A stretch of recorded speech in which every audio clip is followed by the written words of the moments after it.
Buenos dias. This is Robert Phoenix, and welcome to the Astro Weather.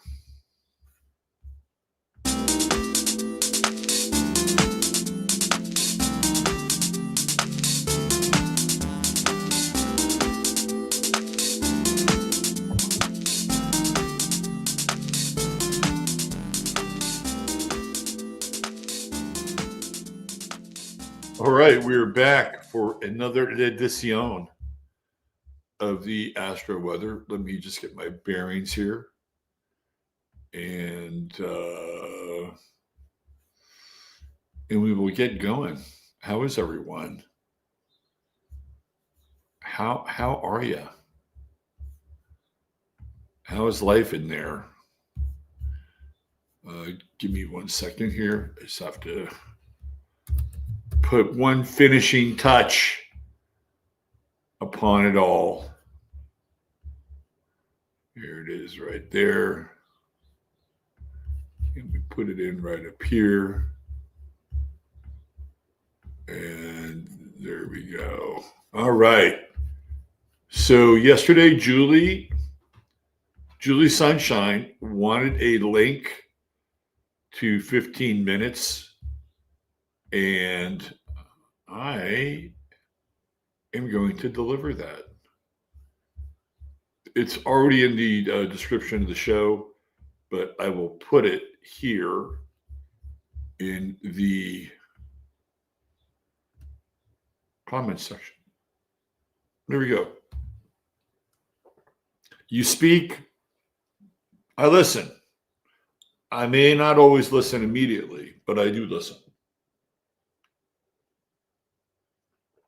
This is how this is supposed to work in this medium. Look who's here. Look who's here. It's the Astro Cat. It's the Astro Cat. Here he is. Yes, he is. The Buddha of suburbia. That's him right there. Yeah, your adoring fans. They need a little dose of the Astro Cat every now and then. Yeah. That's amazing. Fingers crossed. 15 years. Yeah, you're still around. You're still doing your thing, man. You were still doing your thing. He and Peachy were so sweet yesterday. They were laying together like a little yin-yang ball. Because it's getting cold now, and they're finding the comfort of one another's fur. It's a beautiful morning here. Wow. Really, really beautiful, beautiful, beautiful morning. Did a Substack yesterday. I'll put the link. It needs a little tightening up. I'm just getting my feet wet with Substack as we get the website up and running, which will happen when Mars hits my ascendant. There we go, right there. All right. So some of you commented on sort of the philosophical ruminations of yesterday, and I committed to put them on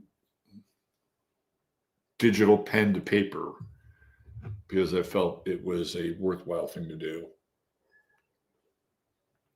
And want to do more of that and get back into the writing thing. All right, let's see who do we have. Josie's Jazzy Junk.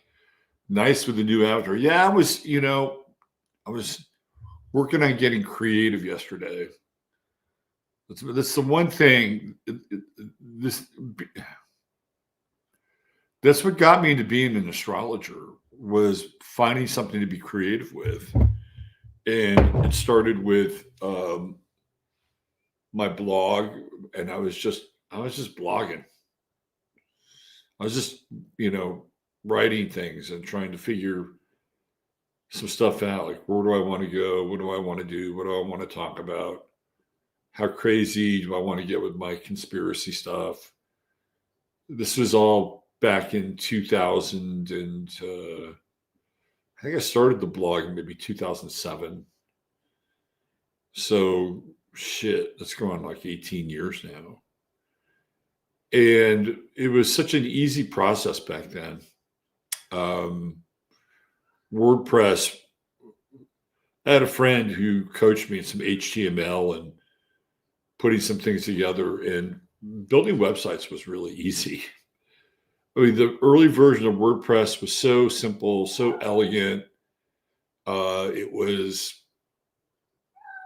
was able to find a template, create what I wanted, had full command control over all of it, including banners and sidebars, and it was great.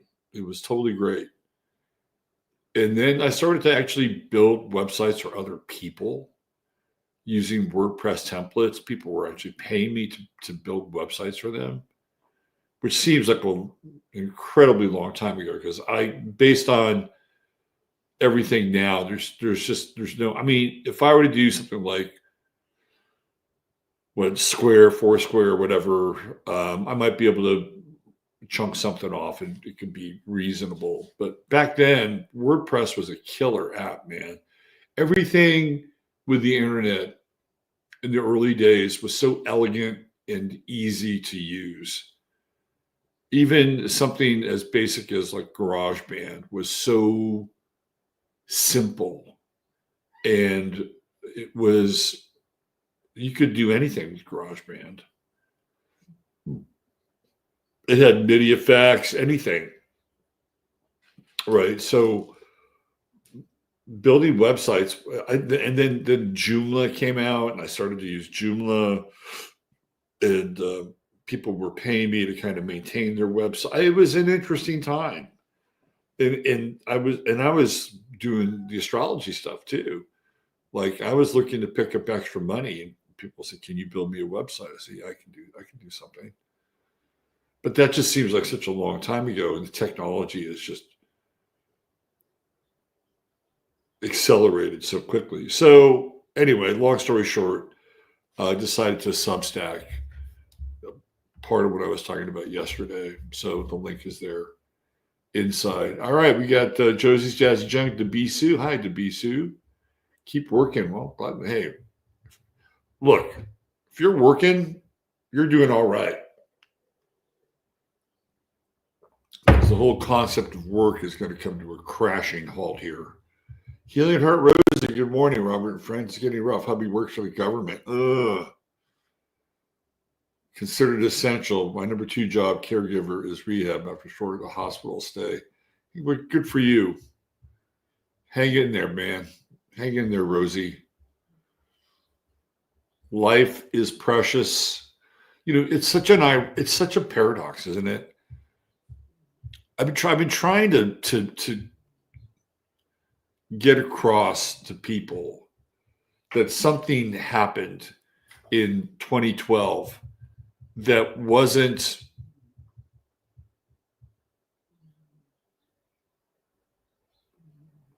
what they advertised it to be. Do you know what I mean?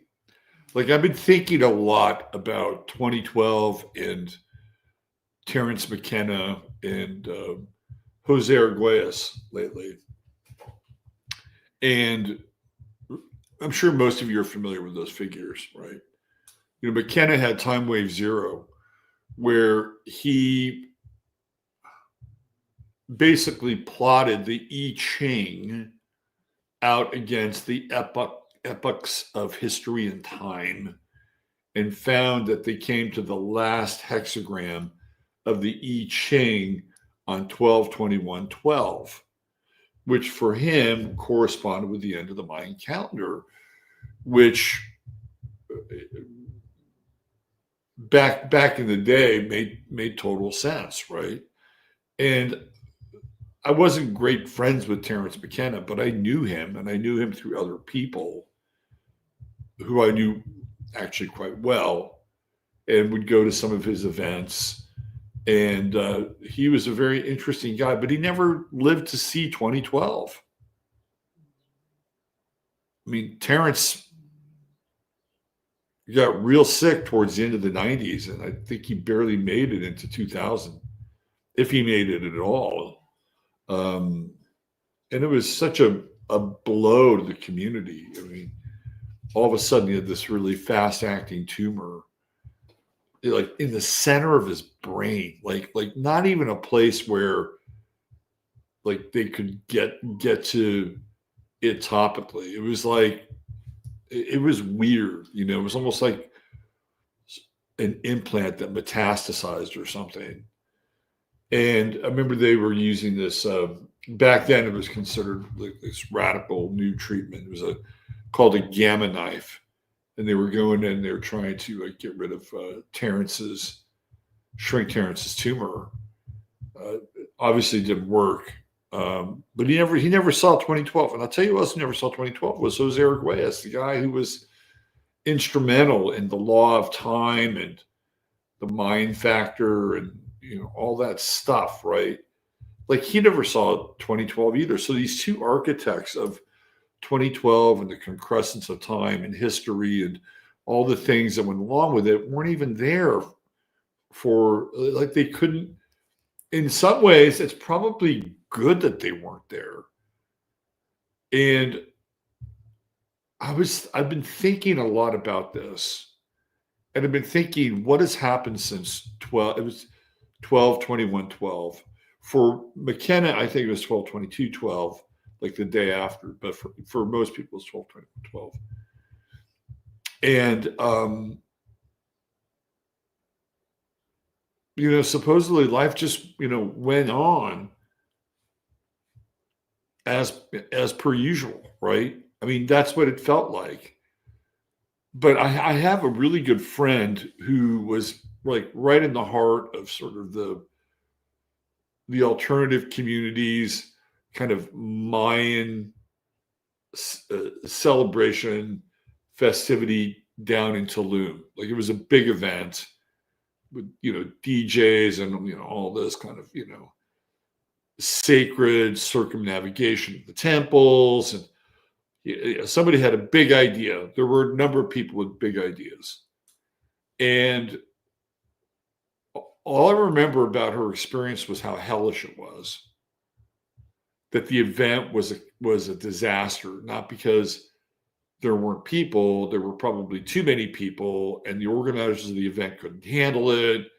And there were major problems with like logistics, food, bathroom, you know, stuff like that. That was just, you know, humans doing an event and not doing it very, very well, right?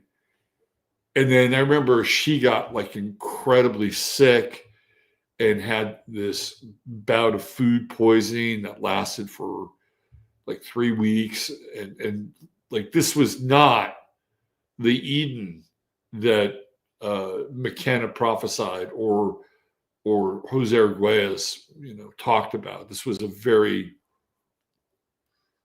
kind of, you know, rough birth into a new age, right? So I've been thinking about it a lot, and the one thing that sticks out to me about this whole 2012 experience is what happened on December 14th of that year. Something very significant happened, which hasn't been talked about in terms of this whole 2012 thing. And that was Sandy Hook.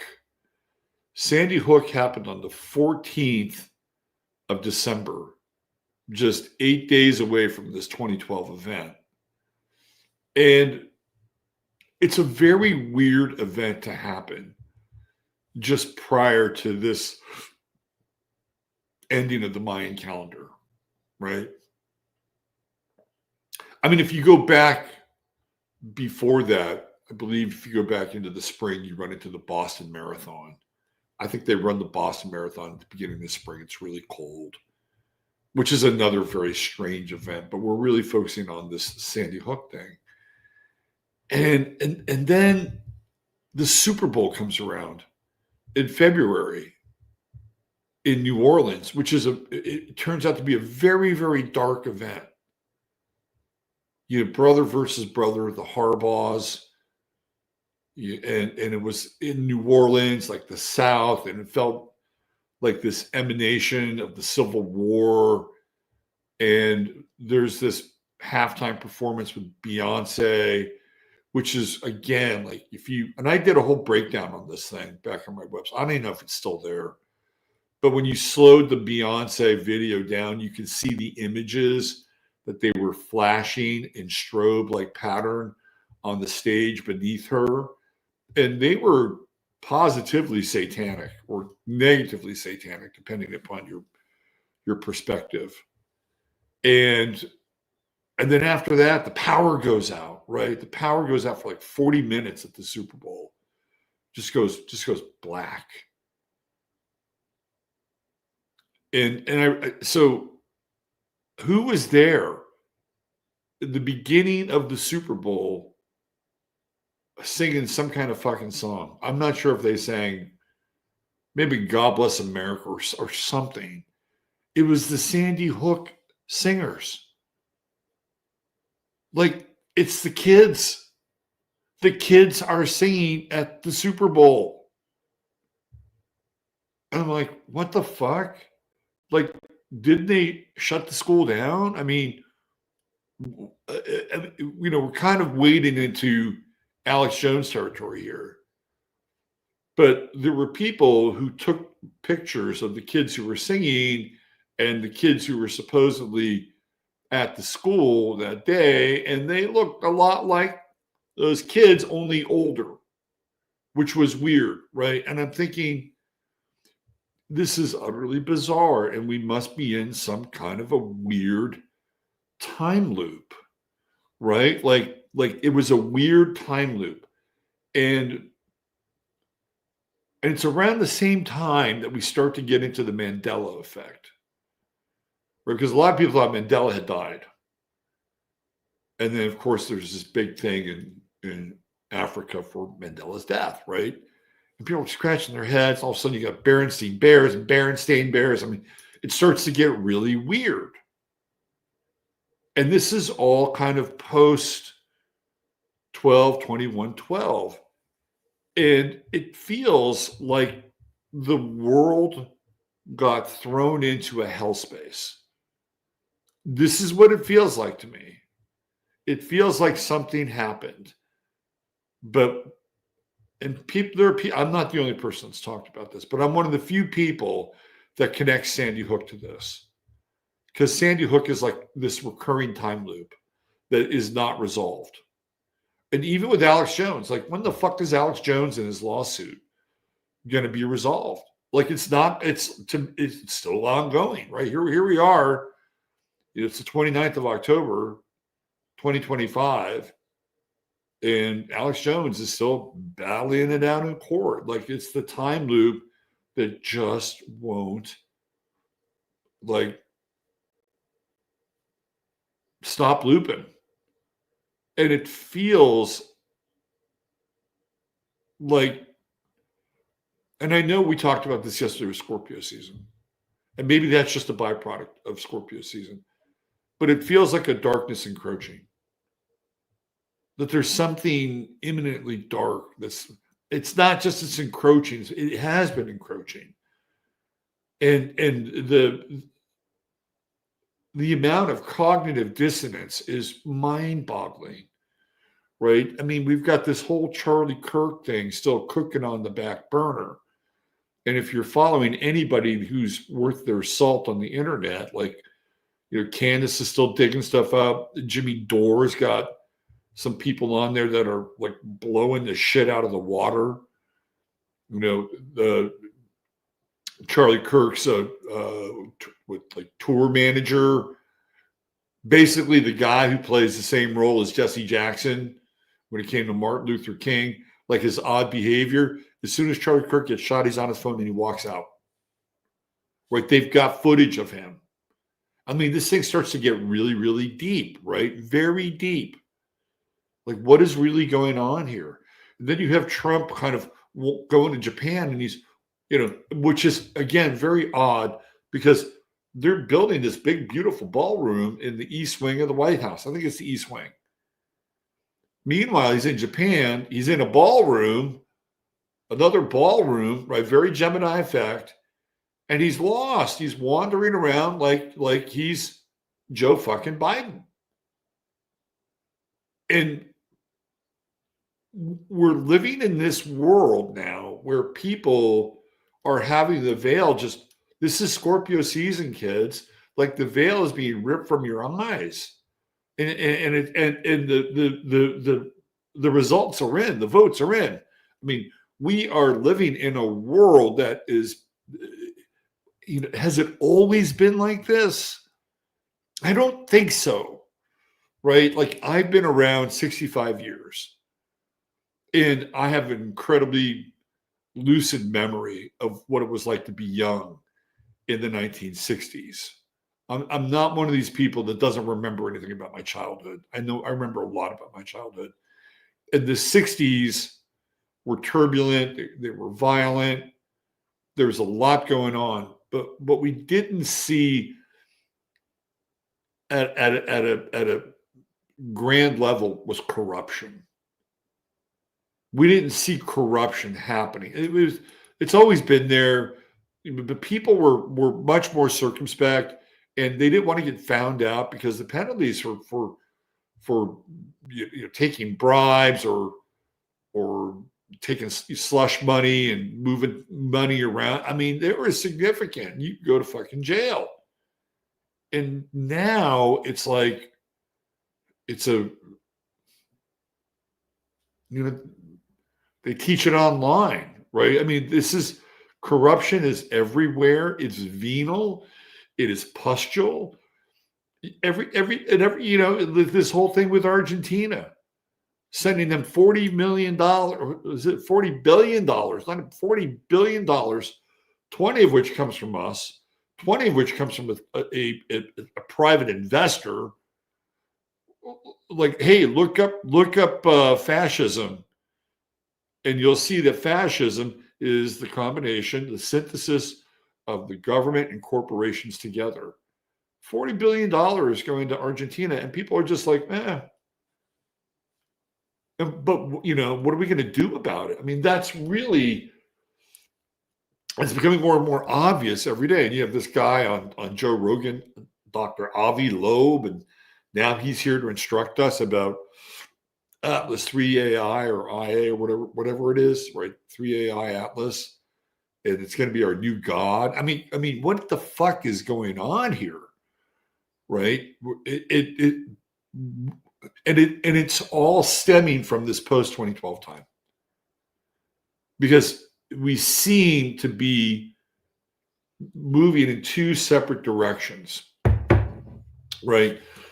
There's an acceleration of awareness. The internet, YouTube, all these social media platforms, the ones that have some merit and salt, they have brought some quality and value to our lives. You have to sift through some of this stuff, right? But I guarantee you that you are smarter than you were 3 years ago. Now, you may say to yourself, I'm smarter, but you may also admit that you know less, which is not a bad thing. There may be things you might know more about, like mitochondria, or stem cells, or things that are germane to the body, right? Like you may know more about this stuff. You may know about what foods to avoid and the seed oils and all. You might bring your own sauerkraut into the restaurant where Bobby Kennedy just eats meat and brings his own sauerkraut. I think it's funny that Cheryl Hines has to bring his sauerkraut in a Chanel bag. That is so fucking funny. So you're getting smarter, right? Your awareness is growing. I'm a witness to that. The comments are smart, they're crisp. And I'm sorry if I don't get to all of them at times. I went into the comments yesterday and apparently I wasn't attentive enough to somebody, and I apologize for that. But, it's been a weird time in this body for the last couple of months. And I'm just doing my best to get back into the swing of things. But you're growing. I'm here to tell you, you're growing, right? And as you grow in awareness, what happens, you look around and you have to ask yourself, has this place always been as corrupt as it's been? Because you're waking up. Are you waking up to see the corruption? Or is the corruption something new? I think these are new layers. These are new levels. This is wanton theft of your future, your children's future. And it's been going on for a long time. And everybody is hoping like hell, a hell and a prayer that somehow wacky Trump is going to do some weird Gemini magic and kind of flip the script and,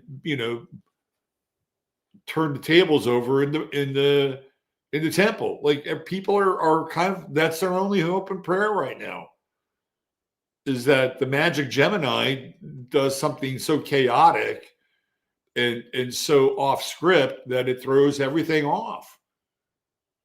That's what we're banking on. So we're living in this very weird time.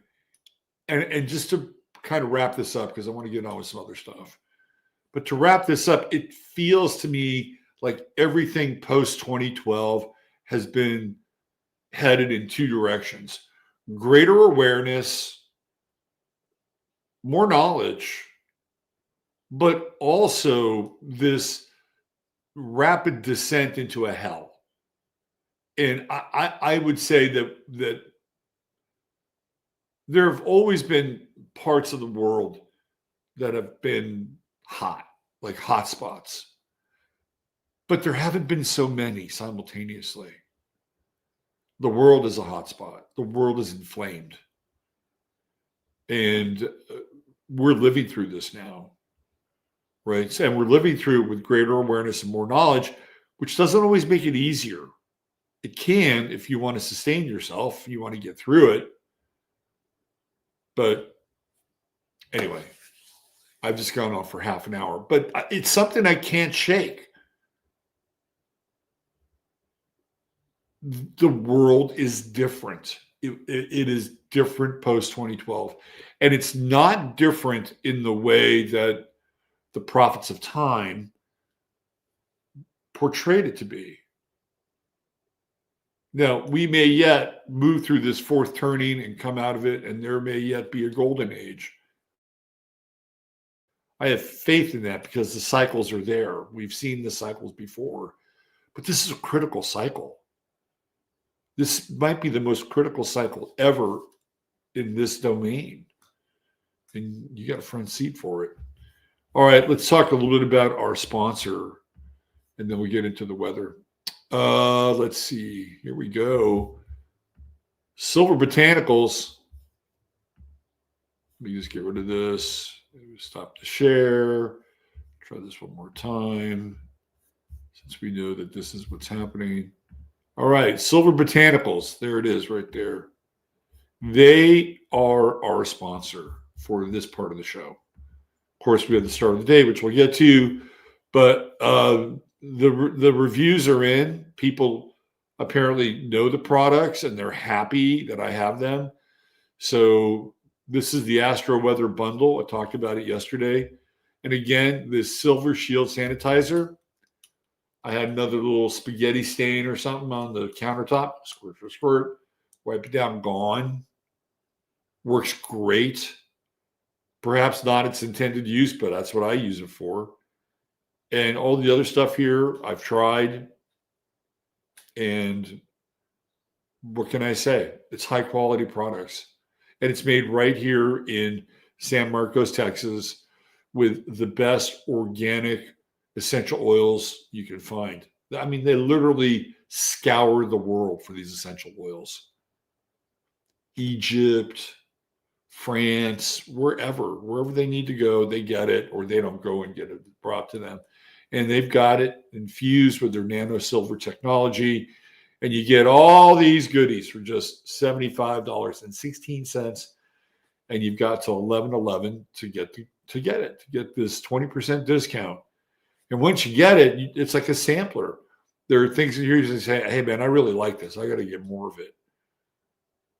And they'll make it easy for you to do that. So they're going to be an ongoing sponsor. So Check them out. The link is in the description of the show. All right, let's get into the weather, shall we?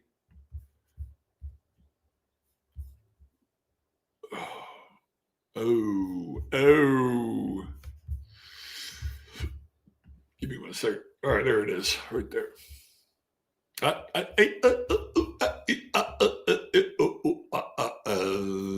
Hold on. Hold on. There we go. All right. Hang in there. Don't give up the ship. Do not give up the ship. Life is a gift, believe it or not. No matter what you think of the clown show, life is a gift. All right. I know it sounds cliche, but it's true. It's absolutely true. There's Jasper. If you want to throw something in the kitty, you can do that there. That's where you can buy me a coffee. Okay. So here we go. Sun at 6 degrees. Scorpio still in the first decan. And we're intense. The moon is in Aquarius today. We got that sun-moon square. Oh, my God. It's like hot water meets cold water.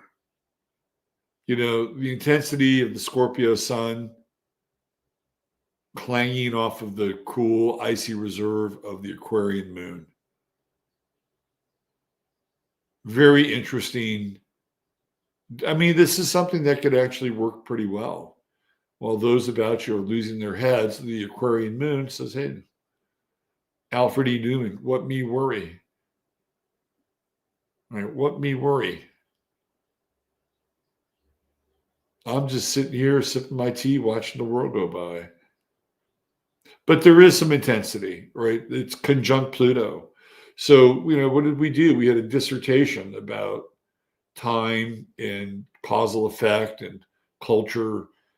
Like there's some intense feelings around all this. And a lot of this has to do with the fact that this whole Charlie Kirk thing just seems to be another thing, right? But unlike the other things, we have the internet in full effect, and we've got a bunch of sleuths out there that are doing yeoman's work. This is not just one or two. Like back in the day, you'd have maybe a handful of researchers and decoders.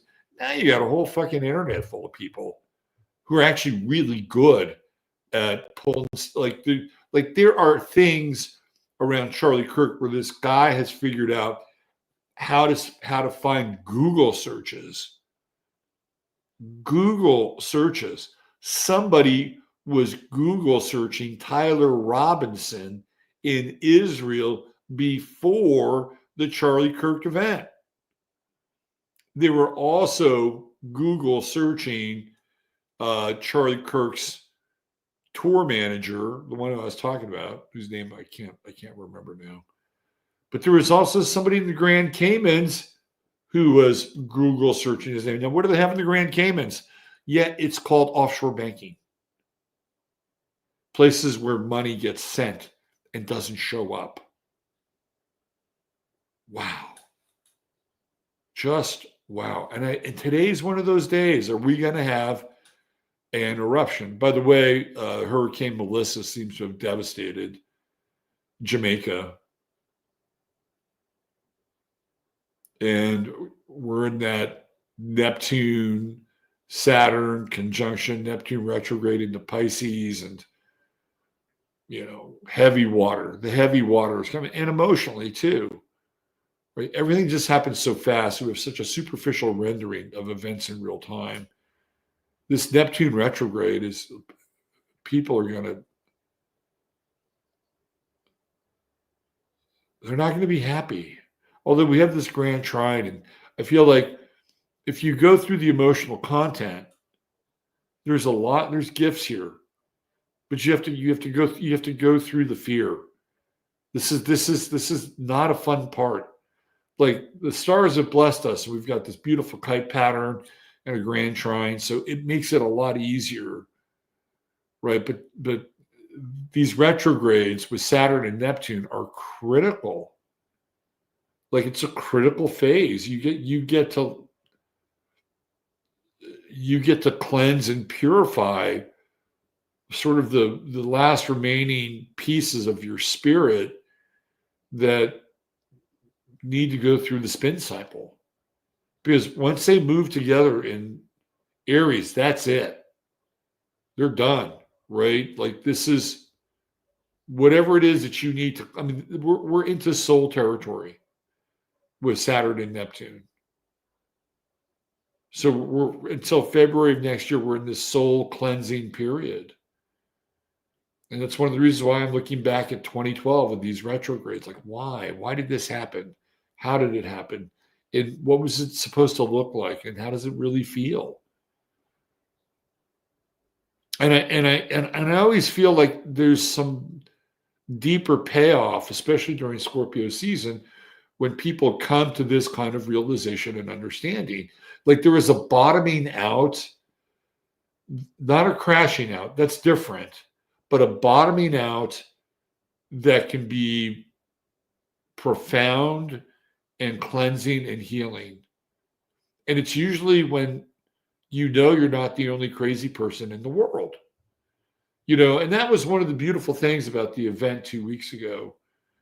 A number of you showed up to be there for the event and connect with me. And I really want to thank you for that. It meant a lot. And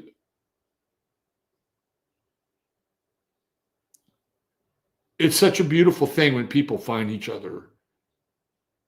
There is beauty in the world. There is connection.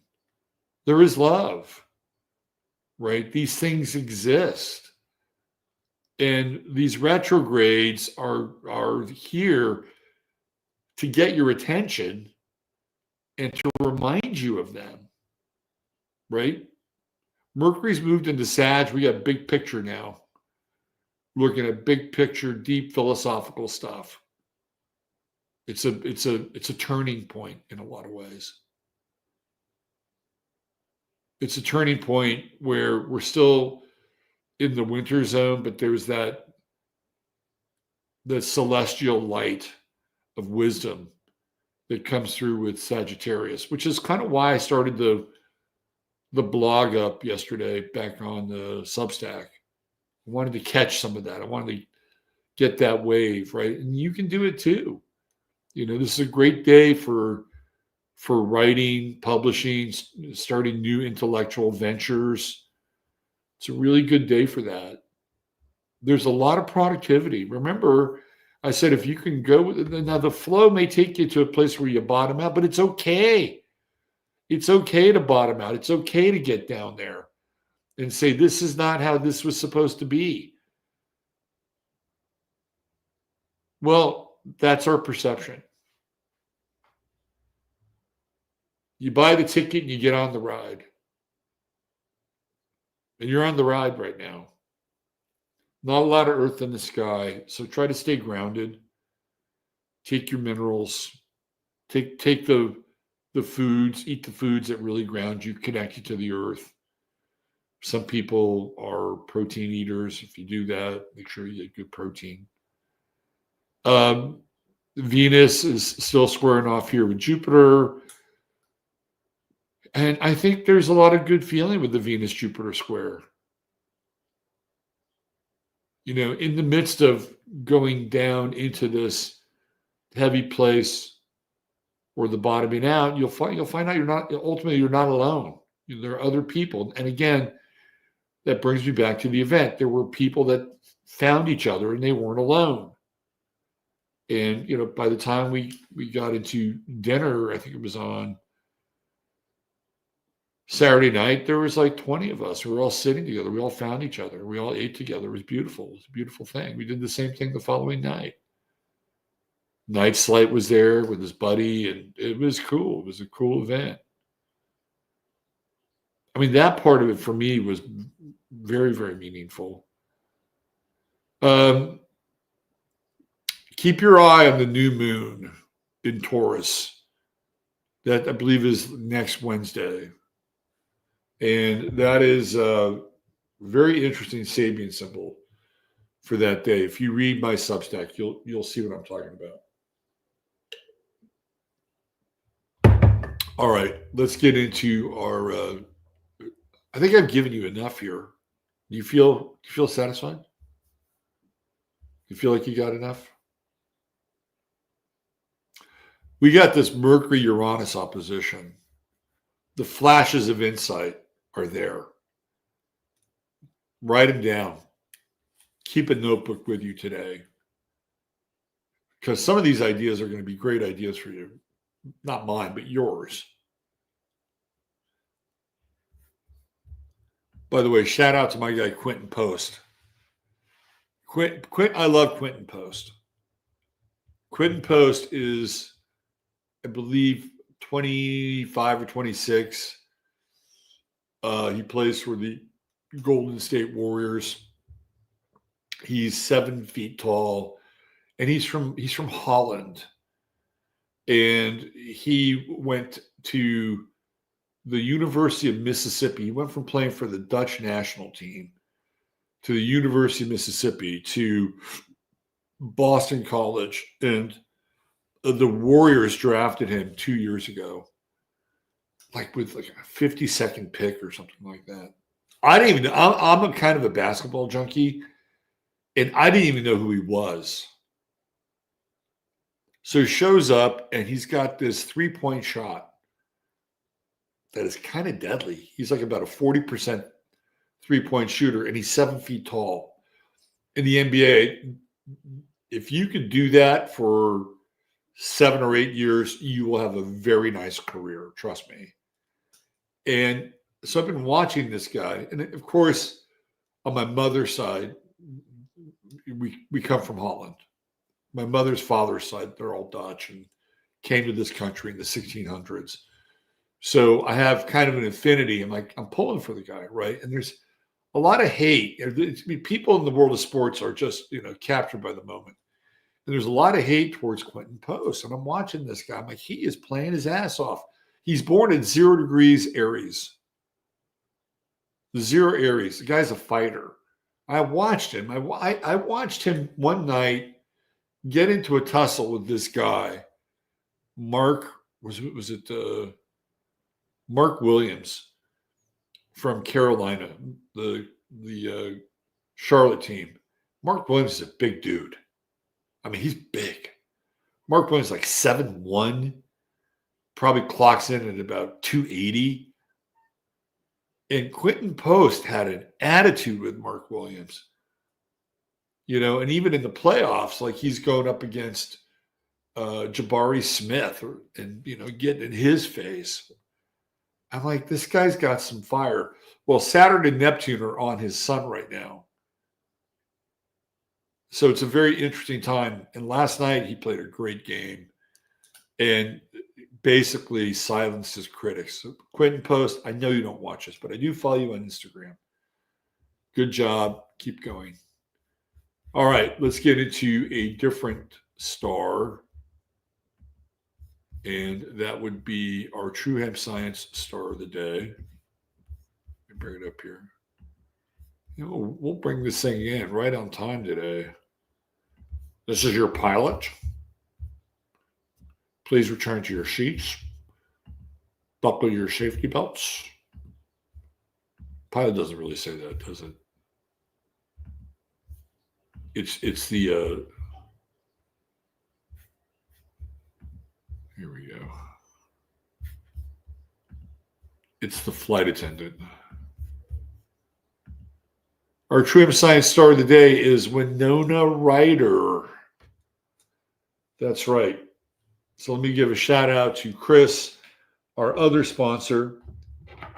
And I'm going to give you a kind of a look-see at the Moonlight Gummies. This is what they come packaged in. Tells you what's in here. 111 milligrams of CBG, 60 milligrams of CBD, and 2.3 milligrams of THC. So one of these little chunky monkeys will get your head in the right direction. And the CBG, the CBD is great stuff, just for your cells and the reset and the brain. It's like a lubricant, right? And you can go there and you can find Lumina and all these other fantastic CBD products. And again, a local business, organically sourced, and not far from the guys in San Marcos. In fact, Chris even lives in San Marcos. So when you participate and support our sponsors, you're supporting local businesses, you're supporting Main Street America, and in turn, you're supporting the show. So there you go. TrueHempScience.com. Type in 15MINS. Spend $100 or more. Get the goodie bag. You'll get some of those aforementioned gummies right there, plus a vial or two, something else, and you'll be happy. $150 worth of free shipping, and there's always a 30-day money-back guarantee. There are people in chat that will swear by Chris's products, and I do too. All right, let's talk Winona Ryder. First of all, that's her stage name. Her father is Michael Horowitz, and her godfather is Timothy Leary, which I thought was quite interesting, since Tim Leary is a Libra, which would put his son in her 10th house very high in the chart. The thing that is interesting about Winona is she has no Earth in her chart, right? She's got Juno. That's it. She has Juno and Virgo. She has no Earth. And if we were to take out Chiron, and not everybody uses Chiron, right? Like not everybody uses Chiron in a chart. If we were to take out Chiron, and we were to take out Black Moon Lilith, which is right there, she would have Uranus. You can see Uranus down here in the grid. Uranus is doing nothing in the chart. Semi-sextile with Neptune, but that's like a minor aspect, right? You can see it right there. So with Uranus in the 10th house, there would be a couple things about Winona. She would not feel very understood. Like she would feel incredibly different and stick out like a sore thumb at times. But there would also be kind of a rebellious effect with Uranus. That's a singleton, by the way. And she's got Pluto right there on her midheaven. Look at that. Very, very, very intense. Pluto on her midheaven. And there was a time where she was Hollywood's it girl, wasn't she? She was Hollywood's it girl. And she had the little romance going on with what's his name? Pirates of the Caribbean dude. I want to say Leo DiCaprio, Johnny Depp. She had the Johnny Depp romance. I mean, she had the bona fides, right? She, for a while, Winona Ryder was the it girl. And then Heathers is a movie that really launches her into the mainstream. And the thing, I love to look at actors and their charts and the movies that kind of are synonymous. And she was also in that Bram Stoker's Dracula, wasn't she? I think wasn't she in that as well? Or was that Uma Thurman? I forget. I'm having a moment. Anyway, let's go back to Heathers. Heathers is about a group of mean girls, right? And Winona Ryder gets accepted into the mean girl bunch. And you can see the 11th house. It's a group, right? Friends. And she plays this girl who goes through like this very intense initiation. Heathers is a horror movie. If you haven't figured it out, it is a horror film. And it's about how horribly we treat each other and how it's a very scorpionic movie. And it's about how the horror of how we treat one another gets kind of cosmically worked out. And it's when Winona Ryder goes to the dark side with her character in Heathers, Shannon Doherty in Heathers. Thumbs up. And she becomes the mean girl. She becomes the it girl, the mean girl. She goes through that very dark transformation. But then, because she's with Christian Slater in the movie, she then goes through another even darker transformation where she's had it with the Heathers and decides that they're going to exact revenge on them. Right? And to me, it's very, very 11th housey. Like that signature movie is her 11th house. And I'll never forget, there's this one scene in Heathers where I think they killed one of the girls and they're getting ready to go to school. And she's talking to Christian Slater's character. And I think they're about to either smoke a cigarette or a joint. I forget which. And she's talking and she's absent-minded, and she has a match that she lit that they're going to light the cigarette with or the joint with. I forget which one it was. And it burns down to her fingers. And Christian Slater, I don't know if he improvised this, but he tries to light the cigarette on her fresh burn. And I thought, that's fucking genius. That is fucking genius. I don't know if the director said, hey, why don't you try and light the cigarette on the fresh burn? Or Christian Slater just thought that up, and that was fucking genius. Right? And Pluto is related to death, and it's the highest planet in her chart. And that's what Heathers is about. It's a very Plutonian kind of transformation.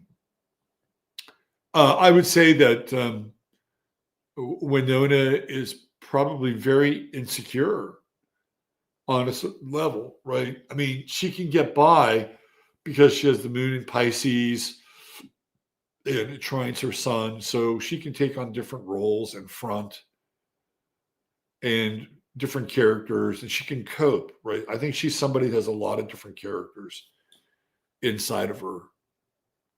But she's also, I think, very insecure. She's got that Mars-Neptune square, Moon-Neptune. It's moments of insecurity, but there are times where she overcompensates and can I wonder how is she going to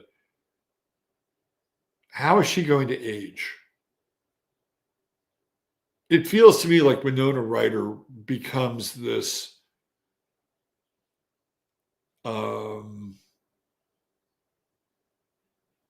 very discreet, almost Greta Garbo-like character. You know what I mean? She has that vibe to her, for me.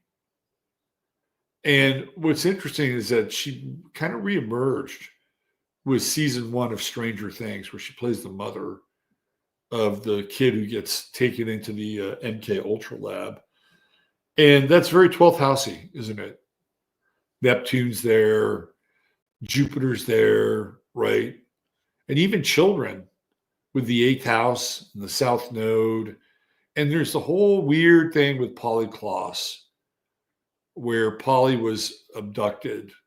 And Polly was an actress like Winona in Petaluma, Sebastopol area, like Winona.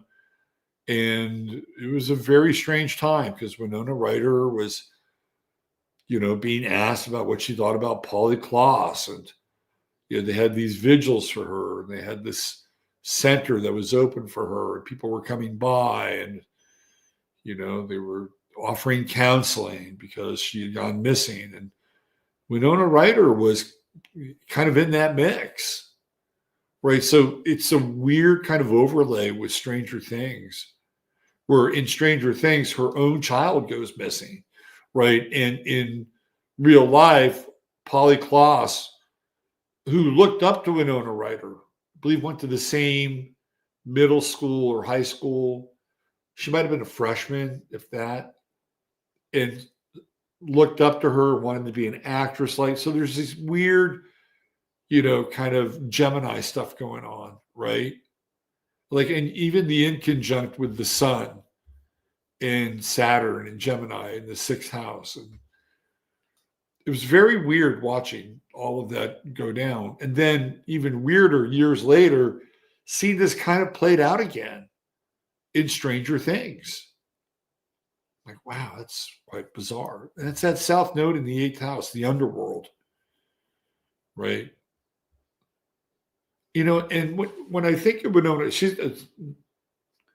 there's a lot of very unusual people kind of around her. Like her father was the guy who took care of all of Timothy Leary's books and notes, and Timothy Leary's library burned down. Like, that's just weird, right? Do you think it just happened because somebody fell asleep reading his journal entries one day and they were smoking a cigarette? Was it a Heather's moment? I don't know. But when you go through the Michael Horowitz portal, her father, there's a lot of very strange characters in the Winona Ryder universe. And to bring it back to the beginning of the show, even though she was born in Rochester, Minnesota, she was living in that Sebastopol, Petaluma area, which, by the way, at the time Polly Klaas had gone missing, Terrence McKenna was also living. So it brings us back to the beginning of the show in 2012 and Time Wave Zero and all that stuff, right? Literally, Winona Ryder takes us back to that place and to the starting point of the show. And I don't know where she lives now. Maybe she still lives up there. But there she is, your True Hemp Science star of the day. Okay, I'm going to skedaddle. I am out of here. I'm going over to 15. We're going to have a brief rundown and breakdown of Tucker Carlson and Nick Fuentes, the two conservatives. They're probably, I would say, outside of Thomas Massey, these are probably the two most important conservative voices in America. And I'm going to talk about their talk. All right. See you over there. Use your head in order to discern what's real. Your heart said what's possible. I'm Robert Phoenix. Take care of yourselves. And bye for now.